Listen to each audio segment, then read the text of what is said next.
امریکہ کے حق میں بھی ہے، مسلمانوں کے حق میں بھی ہے، تاکہ پوری دنیا تمام معاملات کو گفت و شنید سے حل کرتی جائے، اور اس سے جو بہت زیادہ ہے ایران کا مطالبہ وہ یہ ہے کہ آپ جو سینکشنز آپ یہاں پہ لگائی ہوئی ہیں 35 ارب ڈالرز ہیں ایران کے، وہ کیسے پہلے ہمیں وہ دے دیں. تو امریکہ کہتا ہے جی وہ تو پھر خراج کی بات ہوئی، کہ جو بھی ہے ہم جیتی ہوئی جنگ ماری، وہ پیسے ہمارے ہیں، ہمیں واپس دو. اور یہ تفاصیل تو ہیں، لیکن ایک بات حقیقت ہے کہ ایران جیت گیا ہے. پاکستان کو دیکھیں جی، اگر سینکشنز اٹھاتے ہیں تو سب سے زیادہ فائدہ پاکستان کو ہوگا. ہماری تمام چیزوں کو آنے جانے پہ پابندیاں ختم ہو جائیں گی.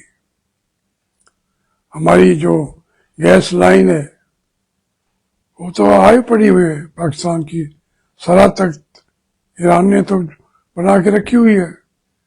جب پابندی ہٹے گی تو وہ وہاں کی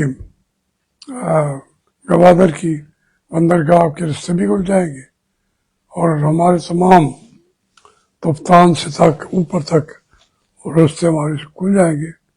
بلکہ ہمارا ادھر سے بھی رابطہ ہو جائے گا آذربائیجان سے اور سینٹرل ایشیا سے.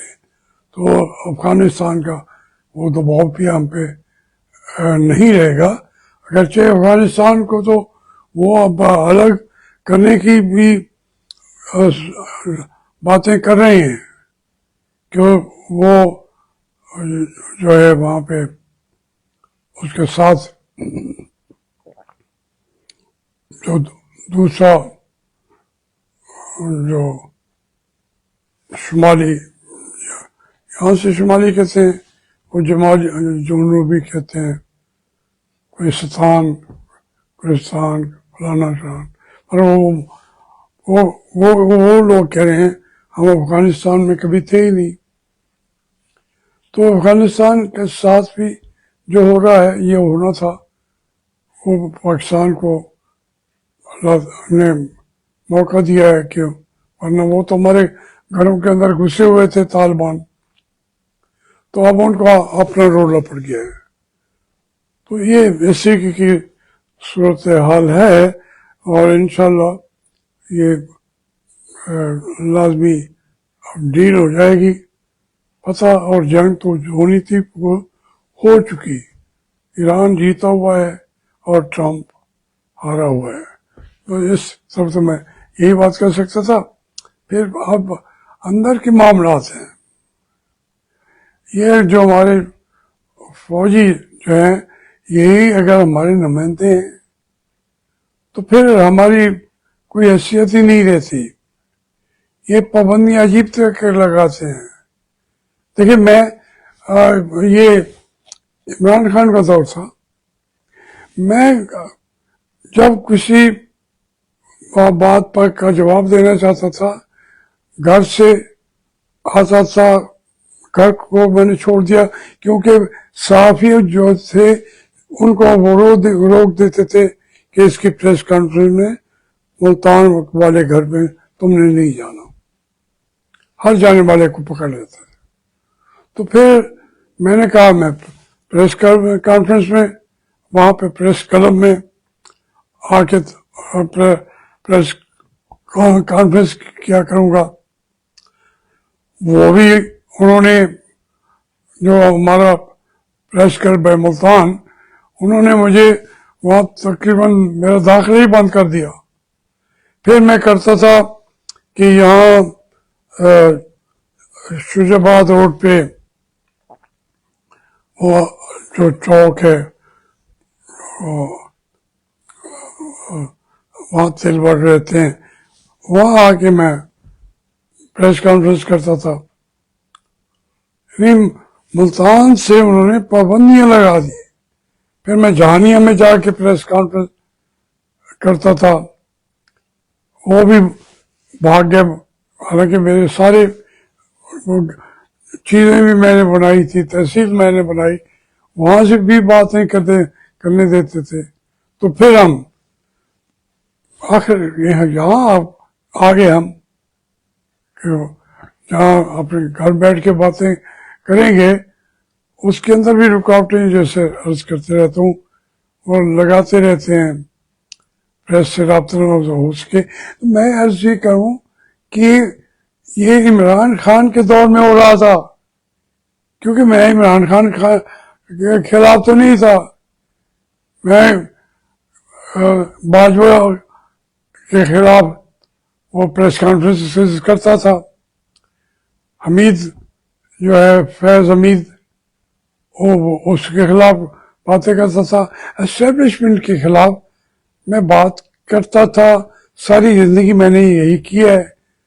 یہاں بھی میرے جب یہاں گھر اور میرا سارا انہوں نے گرایا اپنا وہ مرغیوں کا کنٹرول شیڈ، تو انہوں نے پوچھا یہ کس نے گرائی ہے؟ عمران خان کے حکم پہ. میں کہ نہیں بھائی، اس کی حکومت کو جتنے حد تک چلنا چاہتا ہے اس حد تک اس کو چلنے نہیں دیتے. وہ تو گزارا کر رہا ہے، وہ تو فیصلے بڑے بڑے کر ہی نہیں سکتا. اور یہ جو ہے وہ میرے گھر گرانے کا حکم کیوں دے گا؟ اس کے پاس تو معاملات ہیں. یہ جو ہے میں نے کہا دیکھیں یہ ISI کا آدمی کھڑا ہے، یہ ساتھ AC ہے ملتان کا، یہ گرا رہے ہیں. عمران خان کی حکومت ادھر ہی ہوگی. یہ ایسے ظالم ہے، کنٹرول خود سنبھال رہتے ہیں اور پھر ہم گھر کے بھی نہیں رہتے. تو اسی طریقے سے انہوں نے سارا ایک فوجی نظام چلایا ہوا ہے. کنٹونمنٹ میں میں پریس کانفرنس نہیں کرتا تھا کیونکہ وہاں پہ بھی کنٹونمنٹس کا اپنا نظام ہے.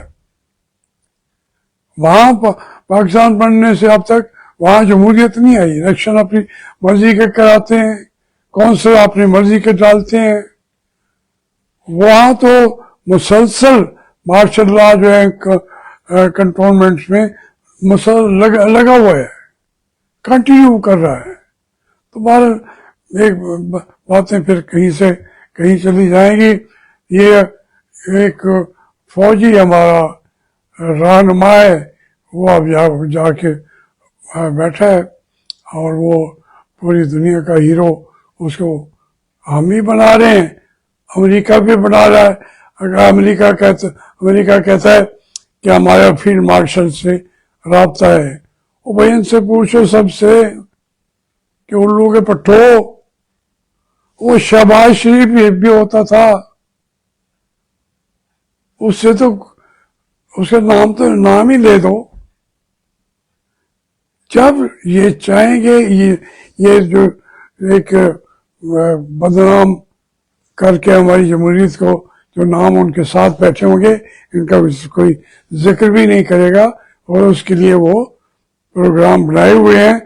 آج نہیں، میں کل یا پرسوں اس سے تفصیلی بات کروں گا.